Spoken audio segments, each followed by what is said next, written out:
everybody, welcome to the second episode of the Let's Talk Q&A show, and this is the weekly show where I answer all of your burning questions. So we'll just get right into it and start it off with the first question this week, and that one is from Lorenzo Harris, man of God, and he wrote, if you could create your own 10-film Scream Factory box set, what movies would you include? So this is in no particular order, and I think these would be the 10 best movies to represent what Scream Factory has brought to the table. Now, this is only going to include one film from each franchise because, we've gotten like the Friday the 13th box set, we've got all the Child's Play movies, all the, Chucky movies on 4K Blu-ray, all the Halloween movies on 4K Blu-ray, so I only took one movie from each franchise, if, there's multiple films in the franchise. So to start it off, we got John Carpenter's Escape from New York. Now, this is a great 4K Blu-ray. Originally, I believe this was done by Studio Canal, so it's their transfer.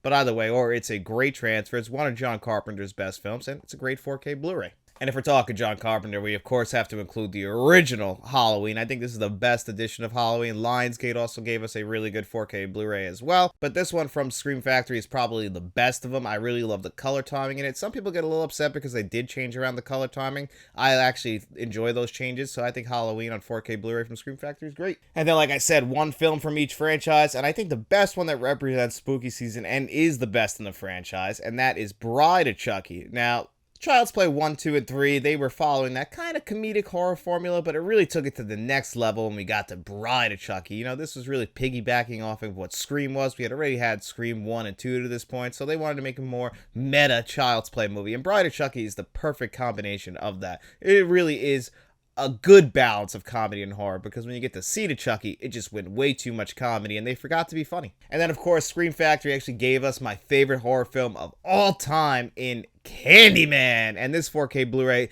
is really, really, really good. Is it the greatest 4K Blu-ray I've ever seen? No, but still, it's a big upgrade over the previously released Blu-ray, and it's a film that I wish more people would see because, like I said, my favorite horror film of all time. I think this movie is a masterpiece, very well done. If you even read into the subtext of this movie, there's a lot there. It's a much more dense horror film than you would really think, and this 4K Blu-ray does the film justice. And then one that came out last year, and it's a great anthology horror film, actually has a really good sequel, and that is Creepshow. They also gave us a really good steelbook for this. I just have a really nice standard edition here, but this is a fantastic 4K Blu-ray. And if you haven't seen Creepshow in a long time, just combining George A. Romero and Stephen King, I mean, it's a match made in heaven. Thankfully, it's 4K Blu-ray, like I said, really, really, really good. Another one that has a really good 4K Blu-ray, it's actually my favorite zombie film of all time, so of course, I'm going to have this in the big 10-film Scream Factory collection, and that is Return of the Living Dead. Again, a great horror comedy, the zombies in this movie, the practical effects, all of it is so well done. You get some great laughs in there, and then brains, send more cops. I love all that with this movie. And this is a very underrated 4K Blu-ray. It's a fantastic 4K, a huge upgrade. It's the best this movie has ever looked, and I'm talking about The Dead Zone, another Stephen King adaptation, directed by David Cronenberg, starring Christopher Walken, giving a great performance in this movie, and the colors in this movie just pop off your screen. I mean, it really fleshed new life into this movie, so check out The Dead Zone. And then I believe they're actually, no, it's Arrow Video, but The Exorcist 3, the true sequel to The Exorcist, directed by William Peter Blatty, the guy who wrote the original Exorcist, and this is definitely the best sequel. Also stars George C. Scott, Brad Dourif of Child's Play fame, and then, of course, One Flew Over the Cuckoo's Nest. Either way, or what a great movie, one of the greatest jump scares of all time, and a really solid 4K Blu-ray. And then up next, we got The Stepfather. This is one of my favorite horror films of the 1980s. It's so underrated. I'm so glad Scream Factory, this just came out pretty recently from Scream Factory, so I'm so glad they gave us this 4K Blu-ray. And again, huge upgrade. This movie's cinematography is also hugely underrated. You get a great Terry Quinn performance in there. Man, check out The Stepfather. And then last but not least, Scream Factory gave us Army of Darkness on 4K Blu-ray. This one is one of the great horror comedies of all time, directed by Sam Raimi, the third one in the Evil Dead franchise. We were left with a cliffhanger at the very end of Evil Dead 2, where Ash was sent back to the past, And who knew we'd get a movie that really showed us everything that happened. Great or terrible stop motion effects, depending how you look at it, because the effects are bad on purpose. That's all part of the charm of this movie. And if you haven't seen Army of Darkness, you might be like, this is kind of different from Evil Dead 2, and it's very different from Evil Dead. It's much, much more of a comedy. You can kind of look at the original trilogy of Sam Raimi Evil Dead movies as the first one is a straightforward horror movie. The second one, it's got that perfect balance between horror and comedy. And then the third one, it's leaning heavy into the comedy with those horror elements. Either way, horror, you gotta have Army of Darkness in your Scream Factory collection. So those are the 10 movies I would have in that collection. And that was a great question, Lorenzo. Thanks so much, buddy. I really appreciate it. And I really appreciate all of your support. And the next question's from Kevin Kruger, and he said, what are things in movies that make you roll your eyes? For me, it's whenever a certain character says they won't do a certain thing, and then there's a hard cut of doing said thing. So these are like the movie cliches that just start to drive you nuts. And one that's really been driving me nuts, and I've noticed this lately, and it's probably why I don't really watch rom-coms that much anymore, is the rom-com formula. So if you've seen any romantic comedy movie, a guy and a girl, they get together, things seem like they're perfect, and then right at the end of like the second act, one of the characters does something where the other one just can't forgive him. But that's not where this movie ends. Of course, in the third act, we will find a way for those said characters to make up and give us that big happy ending. Just think of any romantic comedy movie you've ever seen. Just even look at some of the most famous rom-coms of all time. Pretty Woman and When Harry Met Sally, they follow this exact formula. The problem is the formula has really never changed, and that's the one thing that just drives me nuts about rom-coms is sometimes they try and play your expectations, but it rarely ever works. It's got a formula, it works, it's just I'm pretty damn sick of that formula. And another one that really drives me nuts, and I know it drives a lot of other horror fans nuts as well, is the jump scare and the fake out jump scare. It's, one thing about a jump scare, if it's done right, it can be fantastic. Just look at The Ring or look at The Exorcist 3. But a lot of those cheap, generic horror movies always rely on jump scares because they're easy to do, because all they're really doing is just making the score have a sting in it, and you're really just being startled. You're not being scared, you're just being startled. And that just drives me nuts, and that's what leads to the fake out jump scare where somebody will close a refrigerator door and they think the killer's there, but it's really just their friend, and then 30 seconds later the real killer shows up to kill them both. So these things happen all the time, and horror movies are filled with cliches to the point where we have horror movies commenting on the movie cliches. Like the whole Scream franchise is built on horror movie cliches, and it's just some of them at this point have just become too ridiculous and over the top to where I'm like, you're just putting these in here because you're lazy, and that's always really disappointing. And this comes from a lot of studio horror movies that we see come out in January and February. I'm looking at you, Night Swim. You had some good ideas, but we all knew better when that movie was coming out. And then, of course, this gets brought up in Austin Powers. Not killing somebody when you could just easily kill someone. You see this at the end of John Wick when they finally captured him. You have a gun in your hand. If you wanted to kill him so bad, put the bullet in his head. My God. And this happens all the time in action franchises. The Mission Impossible franchise, the Bourne franchise. Our lead gets caught. They could easily kill him, but the ego of the villain just can't help himself but to monologue about what he's about to do and why he's doing it, and explain to the guy he's about to kill or the girl he's about to kill why he's there to kill them. I mean, it just gets ridiculous and over the top for no reason. And that stuff, sometimes it works. That's the thing about cliches, is they're there for a reason because they do work. But if you see it over and over again, they start to just become formulaic, and you just, again, like Kevin said, you just roll your eyes about it. This is a good question for you guys. What is a movie cliche that just drives you nuts at this point? That was a good question, Kevin. And the next one is from Dark Room Reviews, and he said, are you planning on doing any live streams in October? Now, that is a great question, and I would love to do a live stream in October to give you guys a little peek behind the curtain. I'm going away I would say about the second week in October. I'm going away October 10th, 11th, 12th, and 13th. Me, my dad, and my brothers, we're going to see a Notre Dame football game. We're watching them play Stanford. It's something that's been on my father's bucket list to go to a football game in Notre Dame.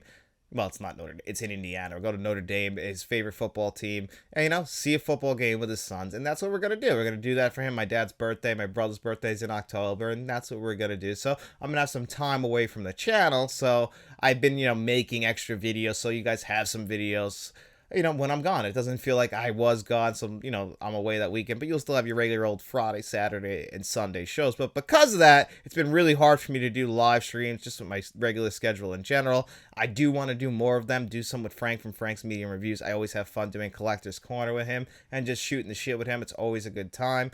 But I would love to, do a live stream, talk to all you guys, and maybe we could schedule one for the end of October, right around when Halloween's creeping up on us. Maybe watch a horror movie at the same time. I don't know. We'll have to work something out, even if it's just something that's an hour and a half conversation with you guys. We'll figure something out. I do miss doing live streams. They are a lot of fun. So that was a great question, Dark Room Reviews. And always go to Dark Room Reviews YouTube channel. Give him a like and subscribe. Comment on his videos. He's a great guy, and you guys won't regret it. And the next question is from our channel director, Mr. Smelly Potato. He wrote, things that annoy you in the movie theater. Well, let me just tell you, I've started to become that grumpy old man. I know I'm not the only one, but these kids coming into the theater nowadays with their phones. I mean, it was during Twisters, I believe, and it was the first time, or the second time, where I got up out of my chair and I had to tell some kids, like, are you fucking kidding me? Like, they got their phones out. They're having a full-fledged conversation in the movie at regular volume, not even paying attention to the movie. Just complete disrespect for everybody else in the theater. And this has happened to me a couple times, but this was just so ridiculous to the point where I actually had to say something, because I'm not somebody who's really into confrontation. So, of course, usually I'll just sit there and, bite my lip. But this is just ridiculous. I know a lot of people have had these complaints about, people filming the screen and during the movie. And it's just, come on, you got to have proper movie theater etiquette. Turn your cell phone off. You don't talk. I get whispering to your partner or someone you came with. Most people know the right volume to speak at when it comes to that. But man, I don't think people know movie theater etiquette anymore. And it's another thing that's turning people off of movie theaters, is the fact when they go there, people don't have proper movie theater etiquette, respect for each other. I mean, it's just getting ridiculous to the point. So I can't even fault people for not wanting to go to the crowded theaters. Even though I like going to see a movie with a crowd, we have a question about that in a second. It's just that I understand why people do get turned off by that. Do you miss classic hand-drawn animation? I absolutely do. This is something that was alive during the Disney Renaissance. It really all changed with Toy Story from 1995 when Pixar came out and they were able to do movies in full-fledged computer-generated imagery. That was the first movie. Other movies before that, you could look at Beauty and the Beast. They had CGI images in there. Look at the ballroom scene. You can clearly tell where we differ between the hand-drawn animation and then we get into the CGI animation. A great combination of both before we finally got to Pixar doing full-fledged CGI animated films, which is what most films are to this very day. But back in the day, it was a lot more craftsmanship put into it, hand-drawn animation, and I am somebody who definitely loved that when they were growing up. Is it something that I crave for nowadays? Not really, mainly because unfortunately now we've gotten to the point where you can just actually make something look hand-drawn with computer-generated images. So it's a different world now. It's kind of hard to tell the difference if you wanted to go that route. The thing is obviously we don't get movies that look like that anymore. I grew up at the time during that Disney Renaissance. I feel like I was a very lucky kid to grow up when Disney was firing on all cylinders in their animation department. It seemed like every year we got a classic, we got, I don't know what it was, but I'm pretty sure in a row we got The Little Mermaid, which isn't my favorite of that, Beauty and the Beast, Aladdin, The Lion King, Pocahontas. Like, we got all that in a row. So we were just being spoiled at the time. Even with animation being as good as it is now, we have a bunch of different studios working on animation. It's not really just Disney at the center of it. You got DreamWorks putting out great films. Leica putting out great films. There's always other great studios animating great films. And then you got anime, which at the time when I was growing up, there was little pockets, but it really wasn't until like the early 2000s where anime really took off in the United States and, they started to catch on to what everybody else knew. Anime is great. Obviously, I'm not the biggest anime fan. There's some stuff out there that I watch. I'll definitely watch all the Studio Ghibli movies, and then obviously movies like Ghost in the Shell I think is fantastic. One of the best movies ever made. Akira is another great one that I love. So there's a lot of great anime movies. It's just one area of animation where, I haven't really gotten too fully in it. I just started watching Attack on Titan. I'm enjoying that. But it's just, one of those genres where it just kind of fell to the wayside where I definitely need to pick up more with that. And the last question from him is, do you feel like as technology advances, we lose some things? Oh, 100%. And I can just go on and on about this. It's kind of driving me nuts to the point where I just feel like technology, for all it's good, it also does a lot of bad. You'll hear me and David, aka Shamrock Balls, talk about this all the time on our show, about the difference between practical effects and CGI. it drives both of us nuts. It just feels like, okay, it's cool, and I respect the actors so much, putting them in controlled environments.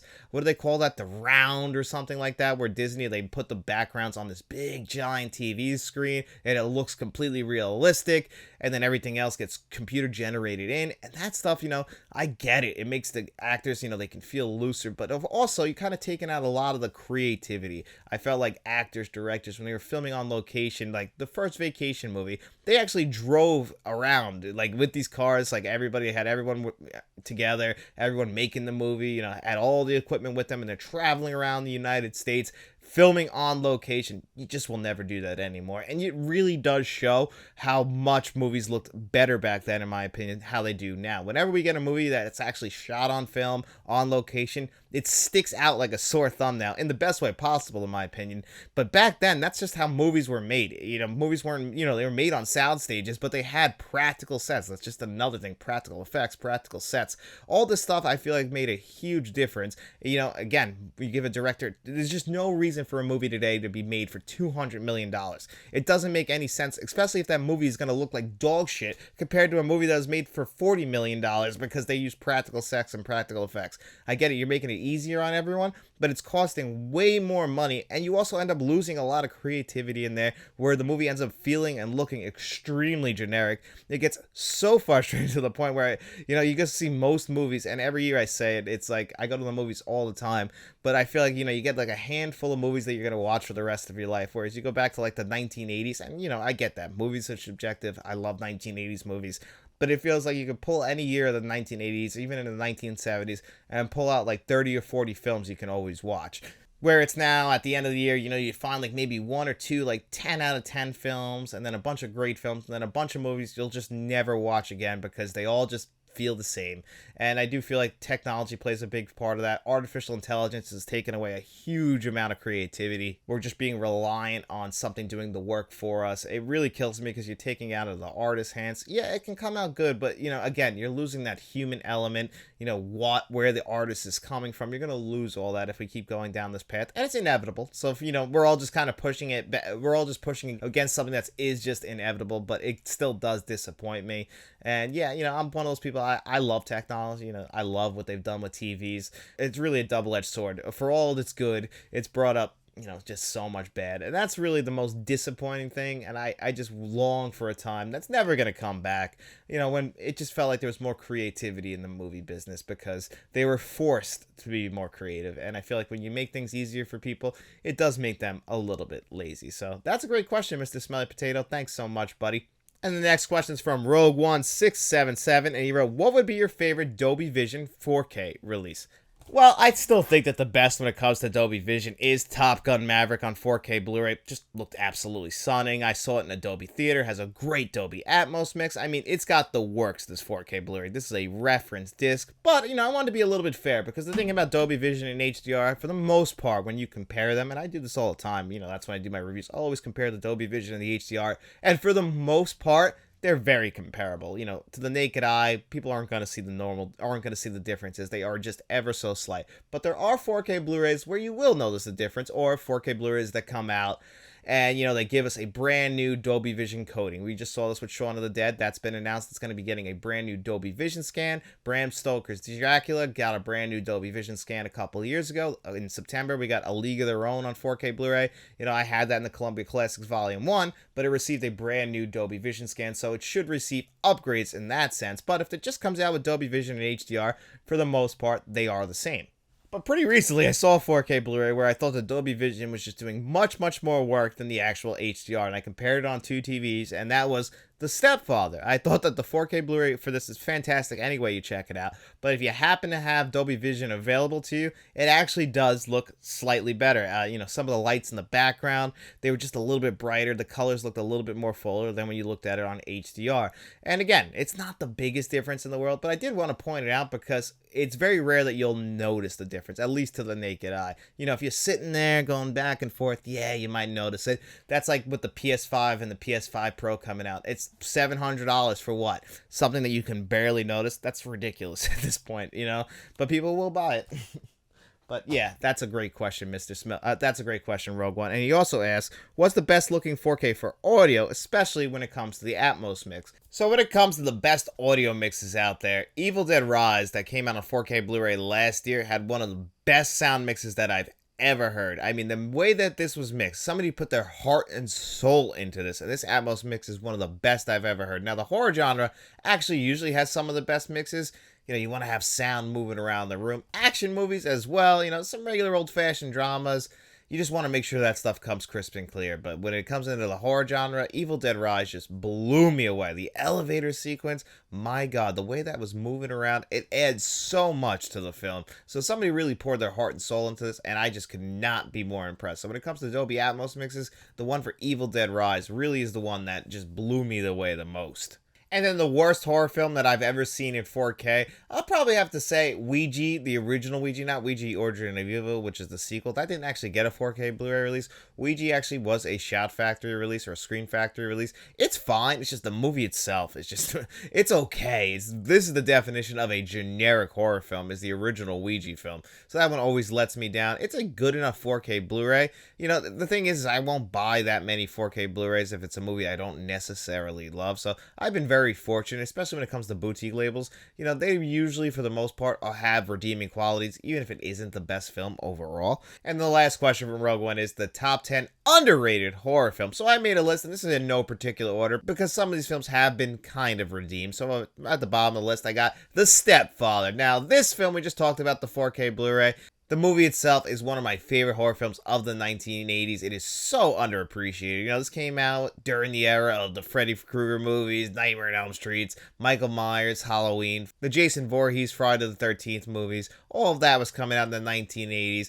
And then you had this little known movie starring Terry Quinn. And this movie is just fantastic. He stars in the starring role. The guy, you know what? If his family disappoints him, he'll just murder him. And this movie is so atmospheric. It's got a really good score, and I love the cinematography for it. It's one of my favorite films of the 1980s. The next one is The Wolf of Snow Hollow. This one was written, directed, and produced by Jim Cummings. You know, he makes a lot of indie films. He also made Thunder Road. But this one, a movie about a werewolf, surprised the hell out of me. It's also really funny. Jim Cummings himself is a really funny guy, and he does a great job. He doesn't really kind of involve himself in that like Hollywood system. He really makes independent films, the movies that he wants to make. And I definitely recommend checking them out. He's a great guy, it seems like. At number 8, I got In the Mouth of Madness, directed by John Carpenter.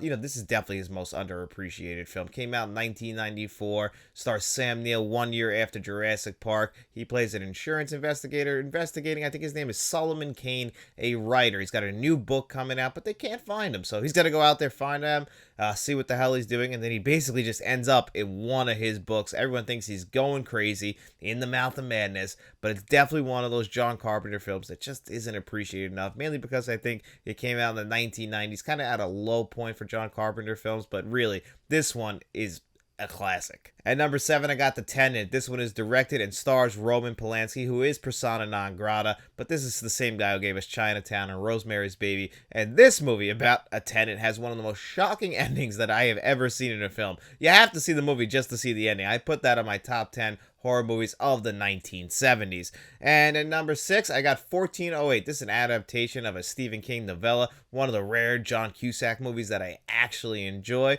It takes place for the most part inside a hotel room, a haunted hotel room in the Dolphin Hotel. Samuel L. Jackson, I guess he's the concierge there. He's trying to warn him, like, hey, don't go in it. But John Cusack, he's your stereotypical cliche writer. Of course, he's a drinker. They do bring that up in this. But he's got to do his job. And his job is to investigate these haunted places. So the next up on his list is the Dolphin Hotel. Well, he made a pretty big mistake with that one. Next up, I got Malignant, directed by James Wan. James Wan, one of our great horror directors. This is him paying homage to those Giallo films. And honestly, he made a great, fun horror film that kind of flew under the radar. The third act of this movie, it just goes all out, balls to the wall, having so much fun. Check out Malignant. At number 4, I got Psycho Goreman. Now, this is a little-known horror comedy. One of the ones that I say is just one of the most underappreciated films in general. The practical effects of this movie look just like effects from, like, the 1990s Power Rangers. I mean, ridiculous, cheesy as hell, but I love the movie for. It's about an alien who comes back to life, but a little girl is able to control him. So this alien, despite the fact that he wants to basically destroy and kill everything, he can. He has to listen to this little girl who just makes him, basically put on some ridiculous costumes and have fun with her. At one point, he's dressed like Sam Neill in Jurassic Park. It's just a really funny, over-the-top, ridiculous movie that you guys have to see. Number 3, Halloween 3, Season of the Witch. Now, the reason why I don't have this at number 1 is because most people have already come around to either hating or loving Halloween 3, but more people need to see Halloween 3, Season of the Witch. If you just wrote this one off as the one Halloween film without Michael Myers, man, you're missing out. It's a great horror film just in its own right. At number 2, I got the Maniac Cop trilogy. Now, the first one is by far the best one, but the thing is, when you look at the Maniac Cop trilogy, the first one's on Blu-ray, but the other two, Maniac Cop 2 and 3, have Blue Underground 4K Blu-rays, and they are just some of the best 4K Blu-rays you'll ever see, especially Maniac Cop 3, which is sad because that's probably the worst in the entire trilogy, but either way, or the entire trilogy of movies are just a lot of fun, but check out those Blue Underground 4Ks. And at number 1, of course, if you guys have been watching this channel for any amount of time, you know how much I admire David Pryor's The Empty Man, a movie that has never received a physical media release. David Pryor worked a long time with David Fincher, and it shows, because this movie, at the very least you could say, is a well-crafted, well-shot. Does it have some flaws? Absolutely. You can poke holes in it, but you gotta admire the ambition of this movie, the atmosphere, the score. I love The Empty Man. It's definitely one you should check out if you haven't seen. Great question, Rogue One. And the next question is from the Blu-ray Collector 18. He said, what would be your worst Shout Factory release? Well, I have right over here The Last Detail starring Jack Nicholson. And again, it's a boutique label. It's a boutique label release, so it does have some redeeming qualities. This just isn't the best of them. That's the worst I can say about it. It's nothing that's gonna really knock your socks off. It came with a poster, so they put some effort into it. The thing is with Shout Select releases, they just sometimes don't give you a lot. Like, it didn't have a slip cover on it. This was just one of those, hey, let's get the movie out there for fans of The Last Detail. Now, I didn't see this movie until I picked up this 4K Blu-ray, so I just would have liked a little bit more, but you know what? It's fine. It's just, if I had to pick a worst, this would be it.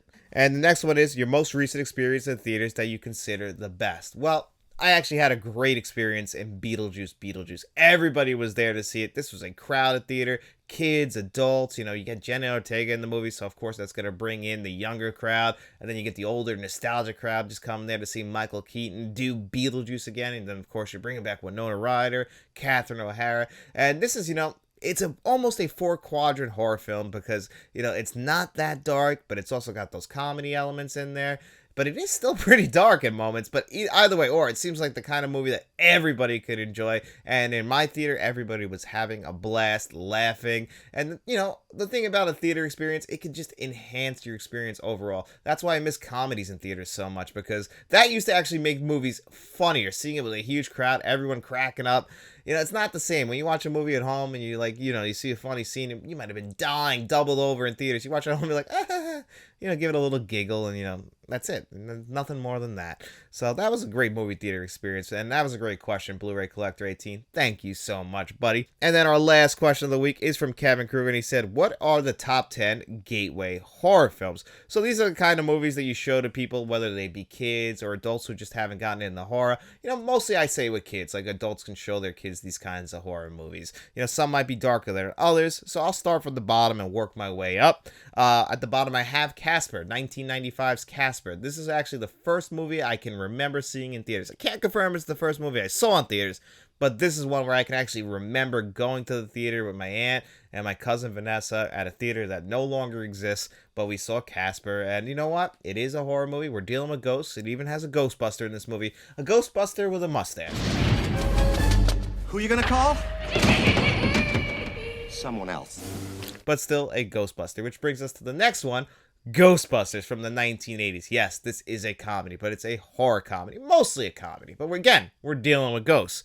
Next up, Beetlejuice and Beetlejuice. The first one is definitely much darker than the sequel. Either way or though, these are still pretty lighthearted. Tim Burton movies always at least have a little bit of a lighthearted element. They never go full-blown horror where they're trying to scare the shit out of you. We got Michael Keaton at this point. At 1988, he was really just known for being a comedian a year before Batman. And then a lot of people were like, we don't want a comedian in this movie, and he's too short. Boy, were they wrong. Batman is the greatest Batman film of all time. I'm talking about 1989's Batman, and that is just my opinion. But either way, or if you're trying to get into horror, show people Beetlejuice and Beetlejuice. They'll have a blast. Number 6, I have Gremlins. This is one I just didn't realize was a horror movie when I was growing up, but then as you get older, you're like, these gremlins are just destroying the town. It's very much a horror Christmas movie. And, again, it's a lot of fun, but it is pretty dark. People die in this movie. People do die in this town because of the gremlins, so you got to be responsible when you pick up a Mogwai. Next up, I have Poltergeist. Now, this I saw at a way too young of an age, so why would I recommend you guys show this to other kids? Well, you know what? I think I was better for it because I do cherish this movie to this very day. It is rated PG. It would have been rated PG-13 had it come out at a later date. It came out before Temple of Doom, which really changed around the entire rating system. But this was a PG film, but man, it's got some very dark, scary moments in it.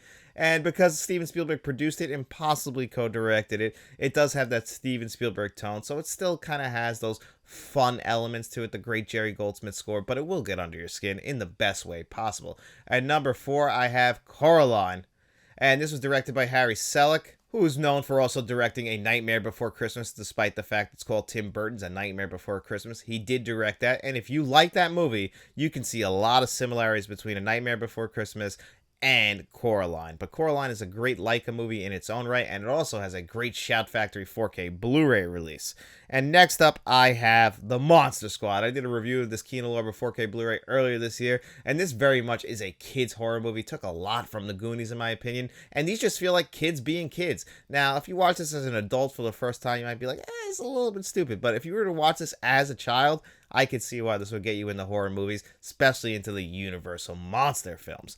And then the next one is Harry Selick's The Nightmare Before Christmas. A lot of people think this is a Tim Burton film, because of that great animation. And, Tim Burton did want to direct this movie, but he was contractually obligated to direct Batman Returns, and thankfully he did, because both movies turned out great. This is actually a movie that I'll watch either every Halloween or every Christmas. I alternate year to year. It's a Christmas year, so this year I will be watching it on Christmas, but either way, it's definitely a horror film. And then, of course, the next one and the last one is the one that, for me, growing up, I told you guys about this earlier in the week, 1993's Hocus Pocus. As a kid, I burned the hell out of this VHS. As I got older, I fell a little bit out of love with it, but now I watch it, and it brings back those nostalgic feelings. But again, if you were to watch this in 1993, yes, it is a kid's movie, but it's got some dark elements talking about a virgin in this movie. There's some things that if you were to go up to your parents, they would have to explain some stuff that they probably didn't want to explain to you. But still, if you were a kid watching this movie in the 90s, it sure made you interested in horror movies. So that's why I would probably put that at my